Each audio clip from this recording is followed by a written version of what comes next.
in the midst of the NBA Finals, you just kind of forget that teams can make some trades. So seeing a trade like this, especially of this caliber, kind of shocked me. The Orlando Magic are finally addressing that guard position as they acquire Desmond Bane of the Memphis Grizzlies in exchange for KCP, Cole Anthony, 4 unprotected picks, and 1 pick swap. And as you can see above me, here are some of the picks, including this year's 16th overall pick, the Phoenix pick in 2026, which who knows what's going to happen with that team, the 2028 Magic unprotected, and also the unprotected pick for the Magic in 2030, which could be valuable. This is funny because we've been wanting the Magic to make a trade for some sort of, offensive guard for the last couple years, whether it's a Zach LaVine, whether it's a Trae Young, and at this point, even Darius Garland. So seeing someone like Desmond Bane, I know he was on the trade block, but he kind of went over a lot of our heads. But with Jalen Suggs being an all-defensive level guard, Desmond Bane being an unheralded part of that Memphis trio, he can create his own shot.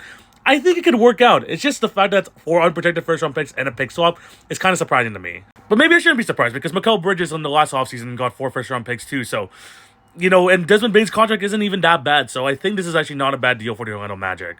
Desmond Bane is someone who shoots comfortably over 40% from 3.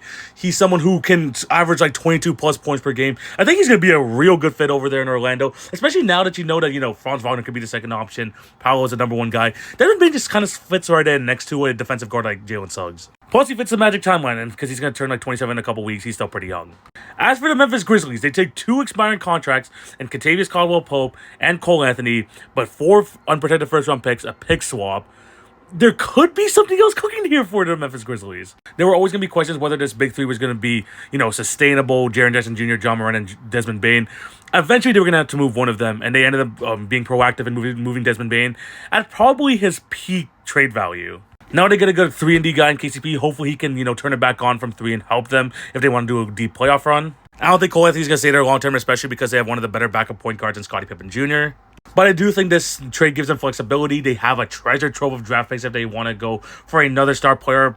Hopefully a wing, which we've been asking for them to get for years. The Memphis Grizzlies are definitely not done making moves. When you have John Moran and Jaren Jackson Jr., 2 all-NBA potential caliber players. I know, they've made all-NBA teams in the past.